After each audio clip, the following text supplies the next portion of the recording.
là khi mình nắm công cụ vốn á, thì ngay từ đầu mục đích ấy, mình phân loại là nắm giữ cho mục đích kinh doanh hay nắm giữ cho mục đích hưởng cổ tức và có thể bán.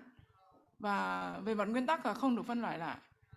Tuy nhiên sẽ có cái trường hợp là ban đầu mục đích để kinh doanh, sau đó họ nắm giữ thêm, tức là mua thêm để trở thành kiểm soát hoặc là đồng kiểm soát hoặc là ảnh hưởng đáng kể.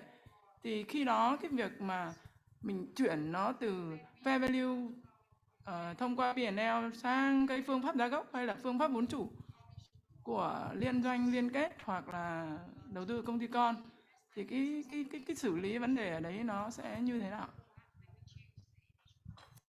Okay, so how I apply the accounting, I need to know my scope.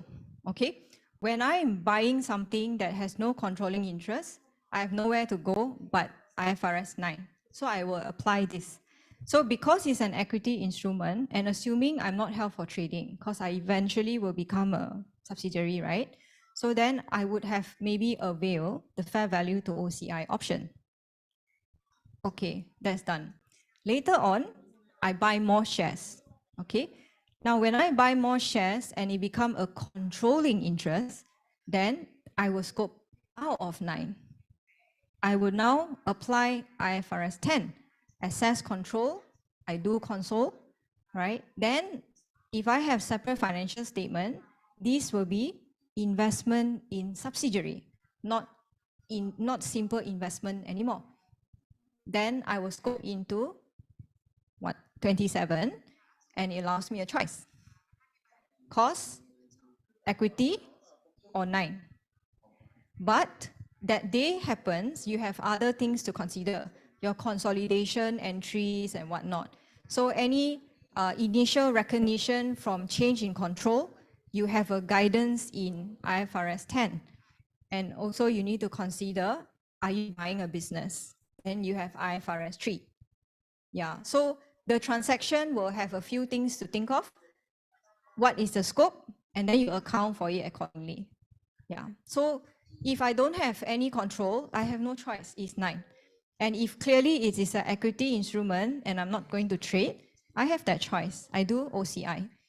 When I have controlling interest, then I deal with it as a buying of subsidiary. Then it gets into another scope already. Yeah, it won't be a 9 anymore.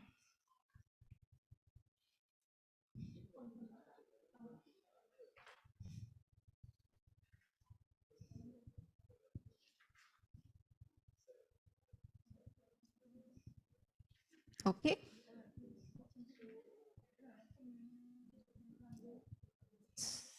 Okay, so this is where we are required to estimate the fair value. So yesterday someone asked, right, can I actually have at cost?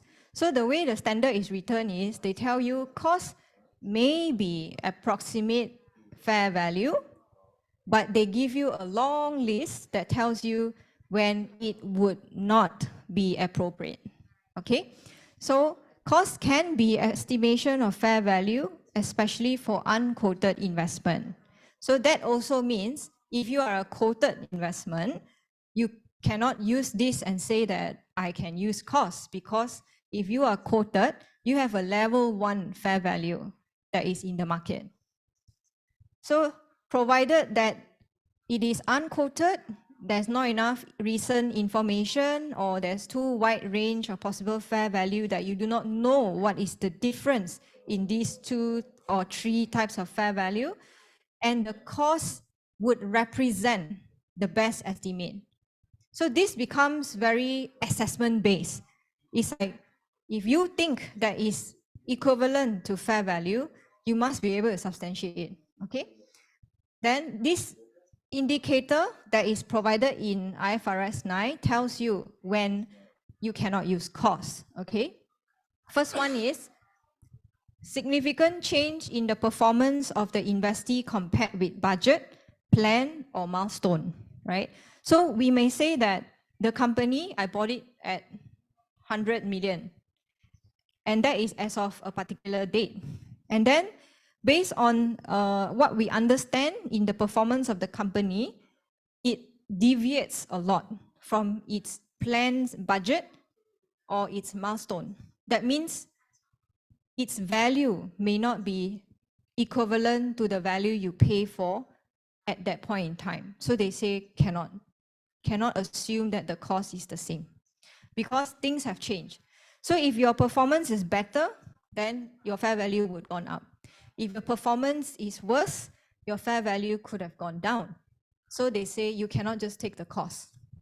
Second one, changes in expectation that the investee's technical product milestone will be achieved. So comes back to the plan. If they have plans to actually launch a particular product, for example, and you either achieve or don't achieve, you will have the upside or a downside to the fair value of the company. Then they say you cannot use cost. Third one, a significant change in the market for the investee's equity or its product or potential product. So now they also talk about the equity instrument of the company itself, right? So if the expectation of the market is that the value of this company has gone up, you cannot assume that the price you pay is reflective. So these are things that you have to research, like the companies will have to assess and check whether has there been any significant change in expectation by market participants. Then D, significant change in the global economy or the economic environment in which the investee operates. So I like to use the COVID example because it was a big bang, right? So we know certain industry really took a dip, like the tourism industry, hotel, right? Hospitality, what we call the flying, airplane, yeah. Because of tourism, we couldn't fly, right?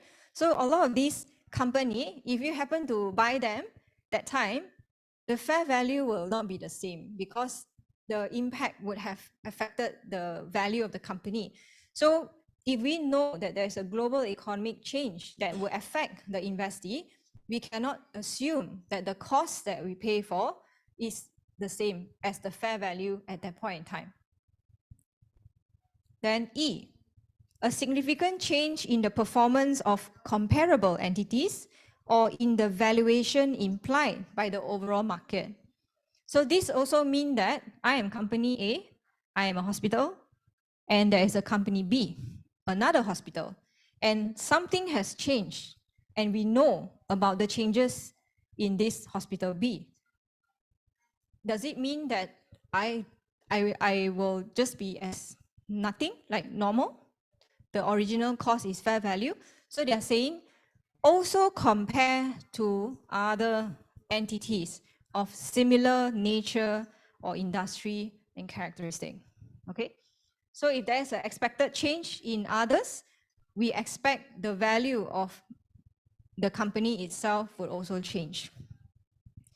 Then F, internal matters of the investee, such as fraud, commercial dispute, litigation, changes in management or strategy. So after we buy the shares of the company, then somewhere in the news say that, oh, there's some hanky-panky that happened in the company. There was mismanagement of funds. There was fraud. So the value you pay for the company may have changed because the market will view the company differently, right? So fair value may have gone down.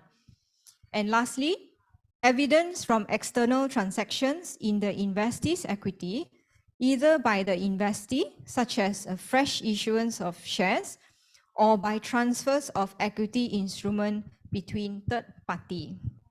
This means I bought the share of company A, and the day that I want to measure, there are other transactions on shares of company A, and it's different than my cost. That should be the better indication that that could be a fair value. But the way it's written, it didn't say that could be the fair value. They just tell you your cost cannot be fair value. So you have to go and identify the fair value. Okay, so they give a long list of things that can happen anytime on this one. Right, very normal. And they say you cannot assume that the purchase price is fair value. Okay.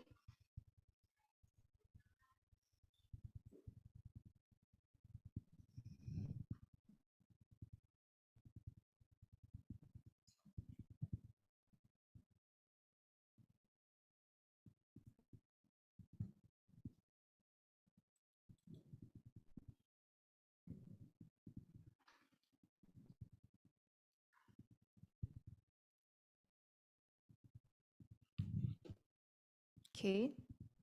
So in terms of fair value, I think we are quite clear.